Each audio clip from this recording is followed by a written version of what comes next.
మీకోసం కాదు, మీ బిడ్డల భవిష్యత్తుని ఇక్కడున్న యువతకు కూడా అందరికీ చెప్తా ఉన్నా. మీ భవిష్యత్తు ఇది, నా భవిష్యత్తు కాదు ఇది. నేను ఓటమికి గురైనా నిలబడే ఉన్నా.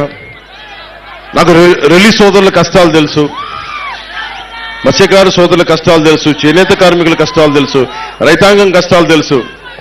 కౌలు రైతు ఏడిస్తే మీరు ఆనందంగా చూసిన సినిమాల నుంచి డబ్బులు తీసుకెళ్లి మరి కౌలు రైతులకు ఇచ్చిన వాడిని. మన రైతాంగం కోసం నేను నిలబడినా. నీరు లేకపోతే పంట రాదు. అలాంటి కాలువల ఆధునీకరణకి కూర్చొని మేమంతా కష్టపడమా?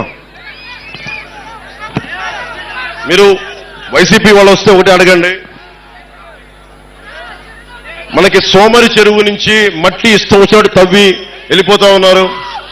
జల్లూరు, తాటిపత్రి, చేబ్రోలు చెరువుల నుంచి మట్టి మొత్తం తవ్వేశారు. పోయినసారి కూడా వచ్చినప్పుడు చెప్పారు నాకు, జల్లూరు, తాటిపత్రి, చేబ్రోలు చెరువుల్లో నుంచి మట్టి మొత్తం తవ్వేశాడు మాఫియా డాను. ఫ్రీగా తవ్వేసుకొని 6,000 రూపాయల ట్రిప్కి దోచేస్తా ఉన్నారు. పక్క నియోజకవర్గాల నుంచి గ్రావెల్ తెచ్చుకోవాలంటే మనం వాళ్ళ కమిషన్ కట్టాల్సిన పరిస్థితి. మన మట్టేమో ఉచితంగా తీసుకెళ్లిపోతున్నారు, మనకి గ్రావెల్ కావాలంటే కమిషన్ కట్టాల్సిన పరిస్థితి. ముఖ్యంగా కొత్తపల్లి ప్రాంతానికి సంబంధించి బొండు ఇసుక చాలా విలువైంది. అలాంటి ఇసుకని అక్రమంగా తవ్వించి తరలించేశారు.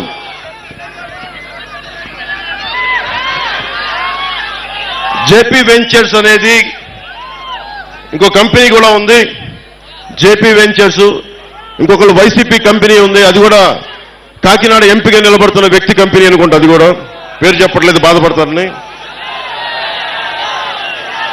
వాళ్ళు 20,000 క్యూబిక్ మీటర్లు రోజు చొప్పున తవ్వేశారు. దాదాపు 5 లక్షల క్యూబిక్ మీటర్ల చొప్పున రోజుకి తవ్వేశారు. అంటే ఏం జరుగుతుందో దీనివల్ల మీకు చెప్పడానికి, ఇసుక తవ్వేటప్పుడు డ్రెడ్జింగ్ మెషినరీ వాడకూడదు, చాలా నిబంధనలతోటి నియమాలతోటి తవ్వాలి.